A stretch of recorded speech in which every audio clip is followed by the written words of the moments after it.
Hello folks, welcome back to the channel.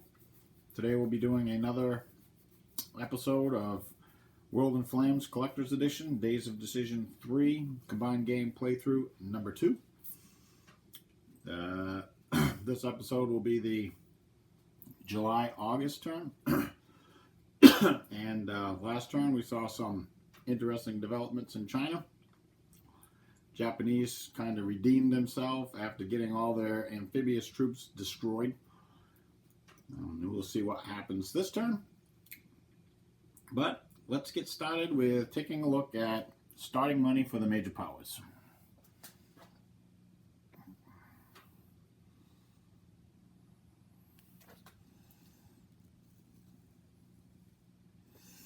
Okay, as you can see, pretty much all the major powers are in the negative except America. We have Germany at -2, Japan at -2, Italy at -3, USSR at -6, Commonwealth at -1, France at -2, USA at 0, and China at -1. Now, despite the relatively high debt levels of all the major powers, I went through and took a look at what each major power might want to do politically and whether or not they think they can afford it at this point. And I'm actually going to have 5 major powers bidding. 5. Now, you can see that I typically, well, can't see the bottom here. I typically bid 1 point for each major power, unless I feel that the major power absolutely needs to get something done.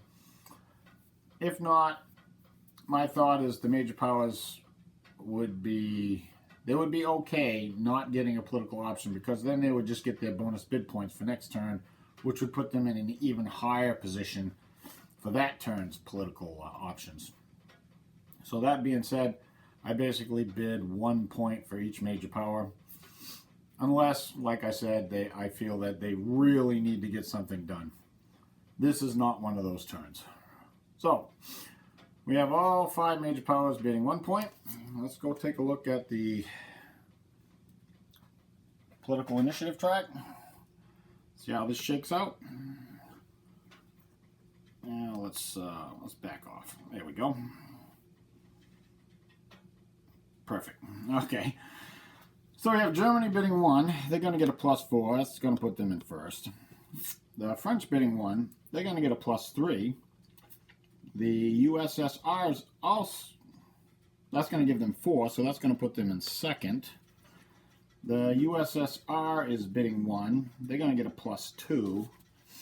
That's going to give them 3. That's going to put them in third. Japan's bidding 1. They're going to get a +1 for 2. That's going to put them in fourth. China's bidding 1. They're going to get 0 because they're in 8th position right now. That's going to net them at a 1. That'll put them in 5th. So the last card is on Germany, and the last card is on China. Now, as far as the non-bidding major powers, we have the Commonwealth at +3. That'll give them 6. We have Italy at +2. That'll give them 7th. And the US at +1. That'll give them 8. All right, so let's see what the Germans want to do. Let's go take a look. Things are looking like they might get interesting on the Western Front sometime. Probably not sometime soon, though. Alright, the Germans have decided it's time to sign a minor alliance. And they're going to target their friends in Sweden. It's going to cost them 5 money, which is a total of 6 for this turn. Put them pretty far in the negative, but that's okay. They want to sign a minor alliance with Sweden. Let's see, it's not a guaranteed thing. So, to make an alliance, okay. The prerequisites is the minor can't be in civil war, can't already have 2 alliances. That's about it. Okay, so Sweden has no alliances with other major powers at this point. So, We're going to add one to the result for each factory or resource that Germany has in Sweden. There's 4, so that's a +4.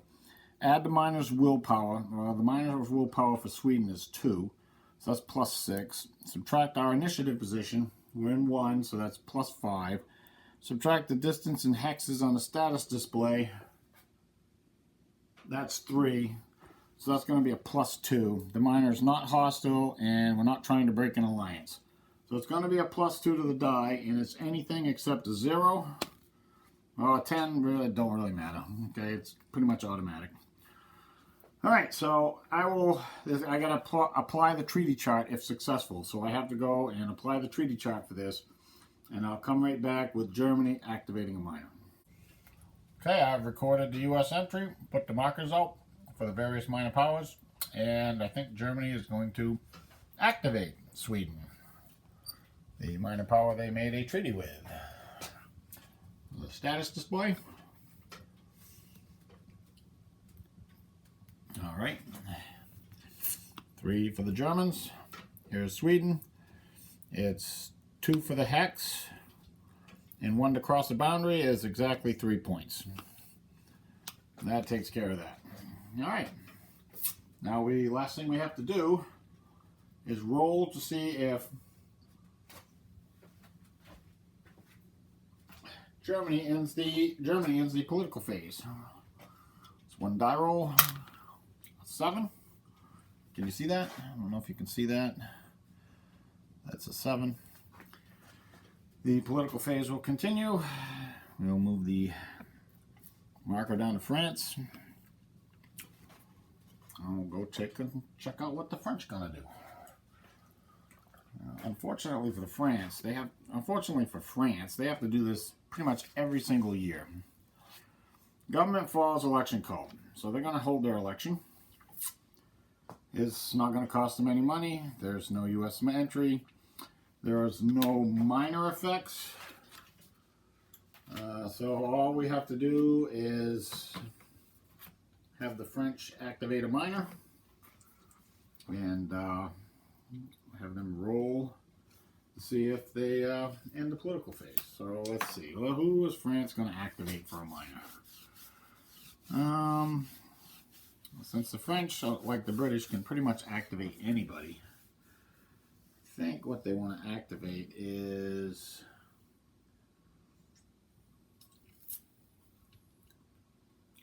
they're going to activate Iraq.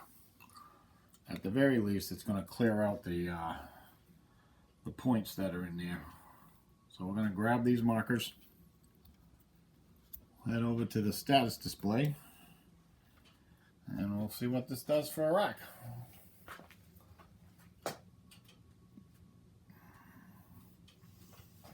Alright, I believe Iraq is right here. No, right here, right here.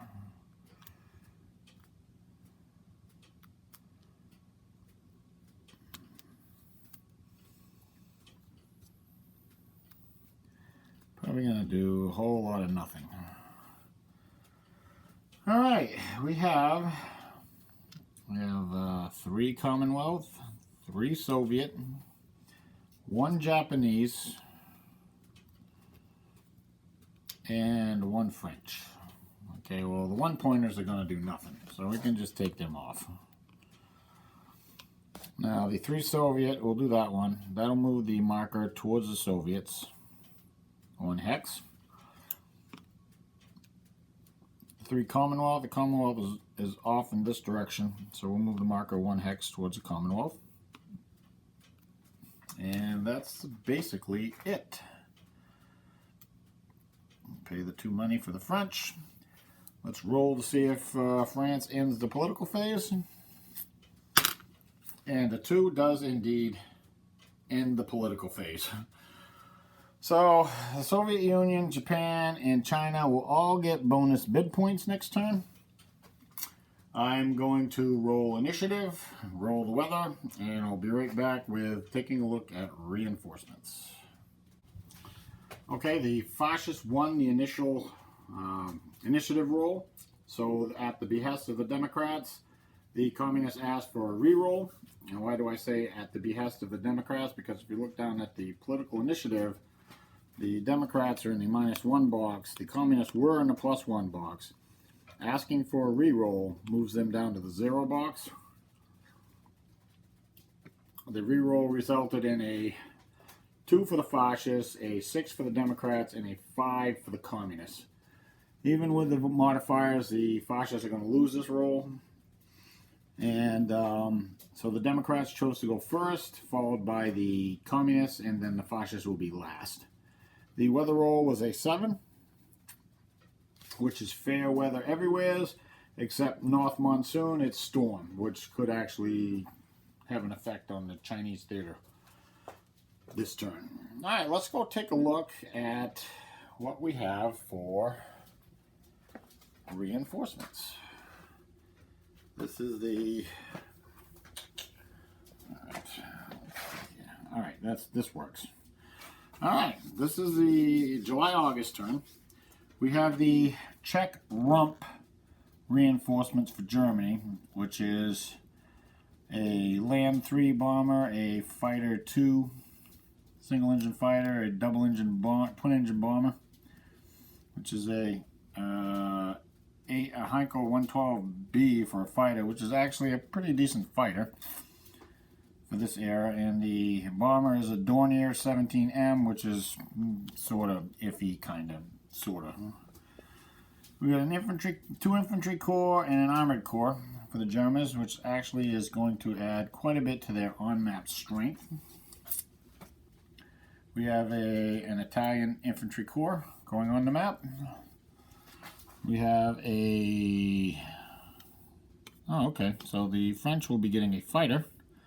I think they do have a pilot, so that will definitely be going on map. We'll reduce their pilots by 1. Good thing we have a infantry division for the communists. We have a pilot for the Japanese. We have a transport going into the construction pool for the Commonwealth. We have for 1 a convoy point for Japan, Italy, and the United Kingdom. The Commonwealth, rather. We have two heavy cruisers for the Soviet Union going on map. That gonna have to adjust the London Naval Treaty ratios. We have 1 heavy cruiser for the Americans. we have the Hiryu carrier for the Japanese. And we have the Aquila, an Italian carrier going into the construction pool. So I will get these reinforcements deployed on the map, and I have to adjust the London Naval Treaty ratios. I don't think anything's going to change as far as the order, but it is getting closer. So the order might actually change and might actually affect something at some point. So I will be back shortly with the first impulse. Okay, all reinforcements are deployed, and here we are, impulse 1. The Commonwealth and France really don't have anything to do or move, so they'll take combined actions but do nothing. The Chinese, however, they have some stuff to do. So we take a look at the line they have right here, right now. Now, what I was saying with the weather roll over there, this is a north monsoon here, this little blue line you can see right here. So all this section is north monsoon. It's in storm. And if we look at the weather chart, we see storm. Supply range is going to be 2 European map hexes, which is 1 hex here. No invasions allowed. Land units, terrain cost double. Land attacks, 2 odds level shift to the left. No air missions except rebasing. No shown bombardment. The search roll doesn't matter. But anyways, 2 odd shifts to the left is pretty good as far as China is concerned. So right now they have a problem in this hex, and they have a problem in this hex. Now, the Chinese have decided that Hangzhou are just going to abandon it.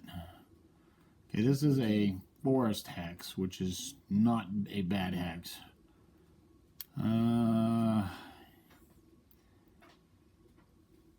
Probably ought to come up here. So, and this is the reason why that the Democrats had the communists ask for a re-roll, and they were lucky and actually got the re-roll. It was a result of them not getting a chance to do a political option, because the Democrats and the communists basically want to get the communists in this hex, but the nationalists and the communists cannot stack together yet. There is a political option that will allow them to do that.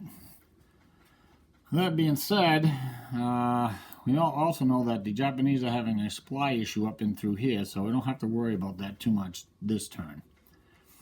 So what we're going to do for the nationalists, I think we're going to move this unit here. That'll really toughen that hex up a lot.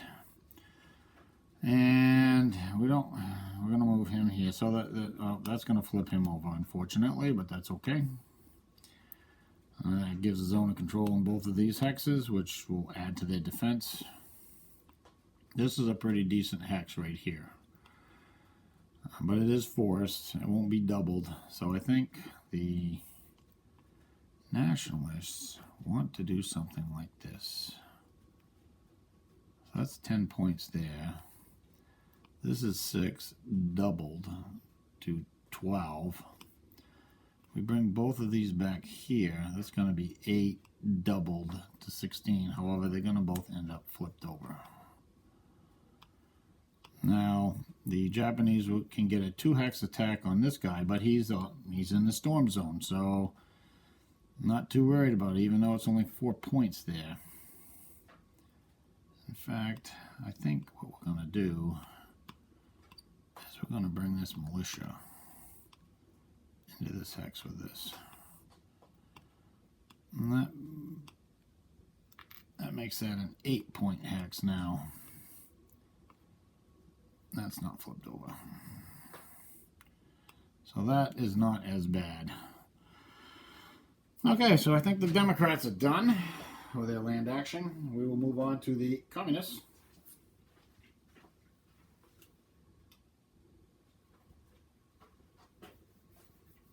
Now the communists, see this is really why they needed to move after.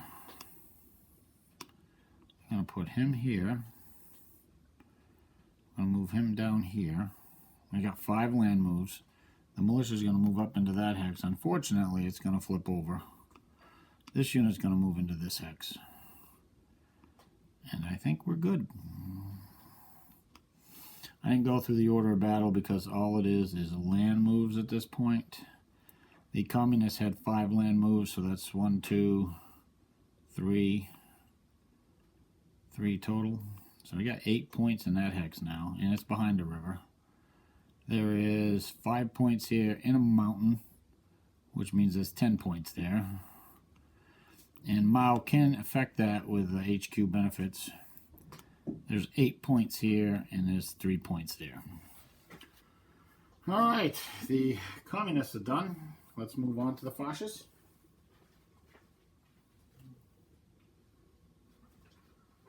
Alright, the fascists. Let's see. Port attacks, no. Naval missions, no. Naval movement, no. Yes, we do have naval movement. We're going to have some naval movement.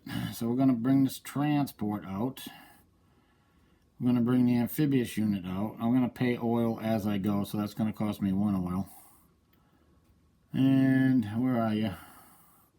I had a ship, so I'm going to bring this guy out. Alright, I think, yes, I can do that.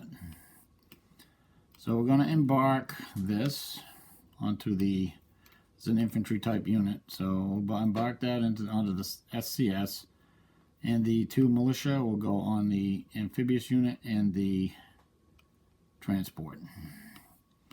So that's 3 land moves. Now we got naval moves. Oh, no. That was actually... where is that? Naval. That's part of the naval moves thing. Okay. So no naval combat, no strategic bombardment, no ground strike missions. No rail movement. No rail movement. Land movement. No land movement. Going to debark land units at sea. We're going to bring this one in here. This one is going to go,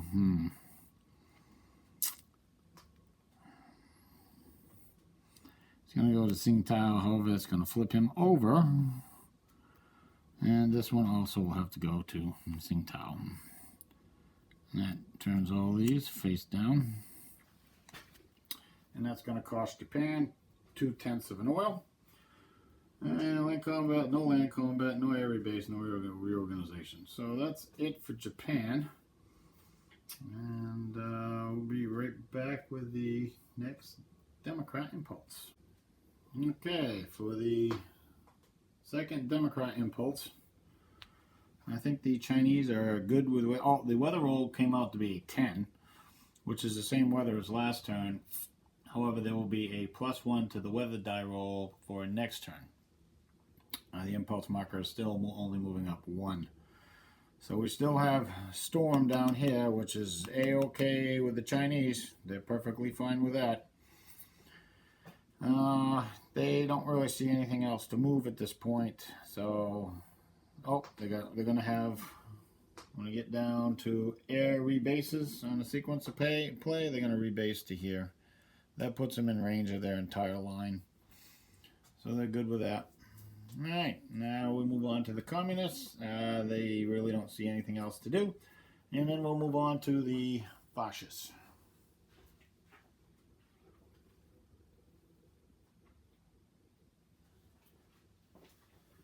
Now, the Japanese got a sticky problem here. They got a really tough line in front of them. They really can't launch attacks down below this line because it's just not going to do anything. And the Chinese have 12 points there. It's 10, 16. Let's see, we're going to move him here. That's 1 combat land move. 2 land moves. 3 land moves. So that's 3 land moves. I don't think we can do it this turn. Nope. 16. 29. To 12. That's a 2-to-1 attack again. Oh boy. Those lovely 2-to-1 attacks. They're always so nice. 2-to-1. What's that look like? Not good again. Not good. Alright, so that's it for the fascists. I'm gonna run through the turn, probably the Democrat turn, until I get back to the fascists again, because I don't see the Chinese moving anything. They really don't have anything to move, so I don't really see them moving anything or doing much of anything right now. So I'll just run through the Democrat and the Communists until we get back to the fascists. Okay, I actually ran through 2 cycles. We're actually up to impulse number 16. It went from storm to rain, and it's back to storm here down here. So, and nothing's basically going to happen down there. But we're back to the fascists, and the Japanese. I think they're going to try another attack. Nice, juicy 2-to-1 attack. So they're going to try to do a ground strike first. And of course the Chinese are going to intercept. And then we're going to intercept the interceptors. So we'll have another air battle. Air battle with these fixed landing gear aircraft. Alright. The Chinese intercepted, so they get the roll first. Let's see.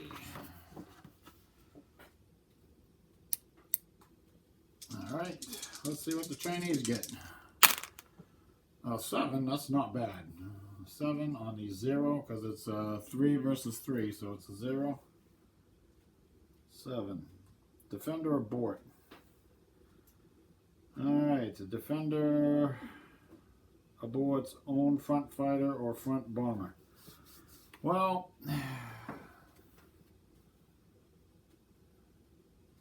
if I abort the bomber, the whole thing is senseless. I'm going to abort the Japanese fighter. He will still get to roll.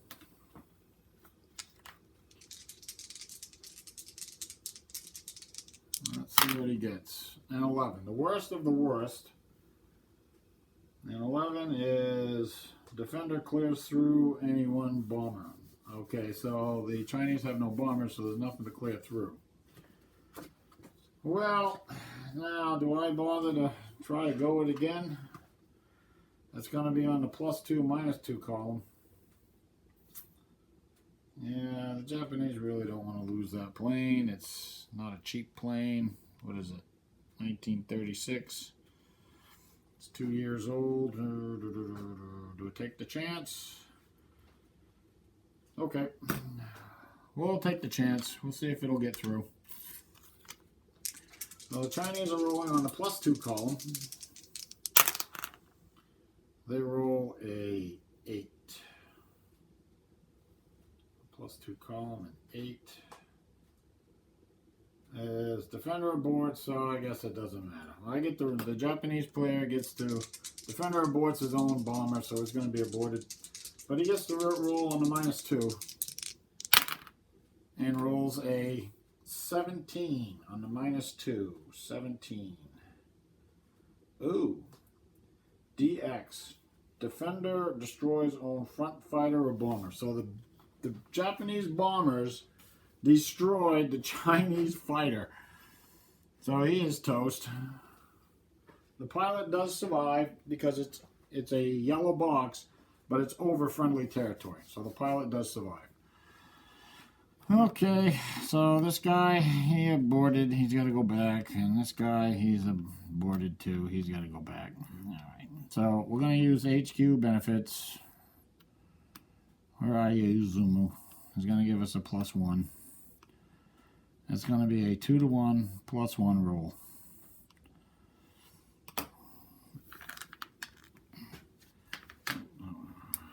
What I did is I landed the bomber here and the fighter here. And the Japanese fighter went back in the cups. Alright, 2-to-1. Let's see what happens. 2-to-1 +1. Oh, that's a 3. That's a 3. That's bad. That's not good. 2-to-1. A 3 as the Japanese lose 1 unit. But all the remaining units are flipped over. So the Japanese are going to lose 1 unit. And everybody is flipped over. That's pretty much going to put an end to offensive operations in this theater. I think we're going to lose the militia unit because those are cheap.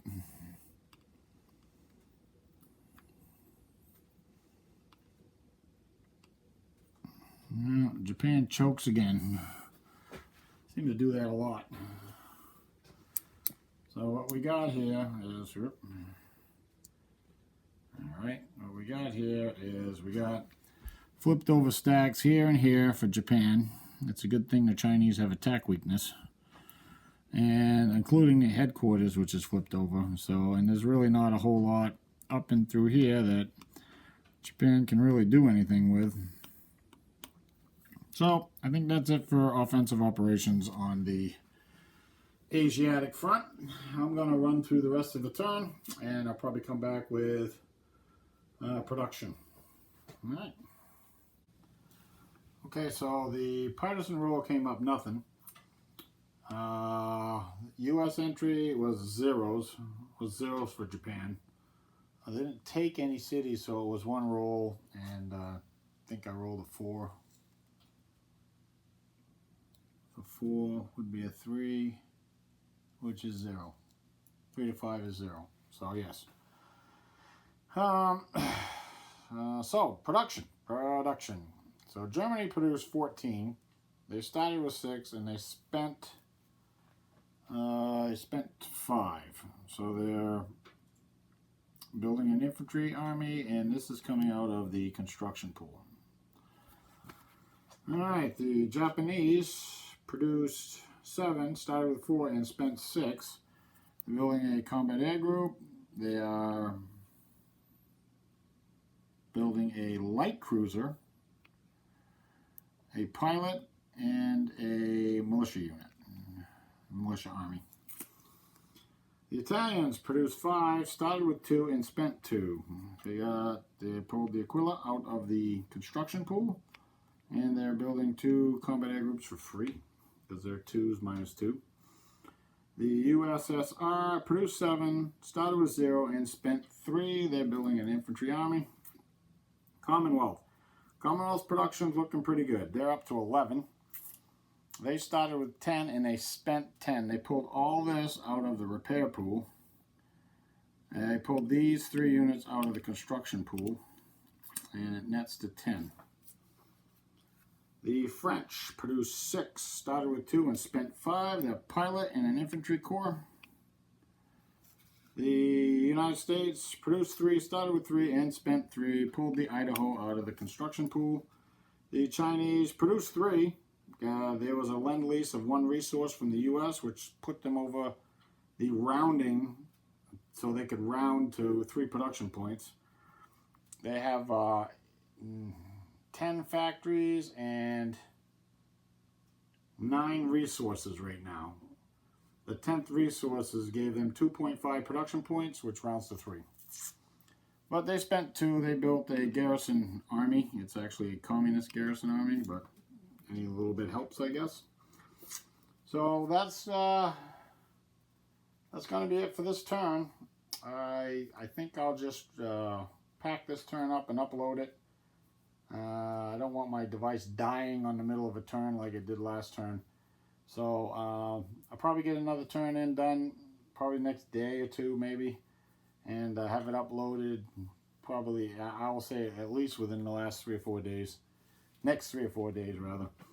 And that'll be September, October, and things should start getting real interesting. Thanks for watching. Like, subscribe, share. I appreciate all that, and see you next time.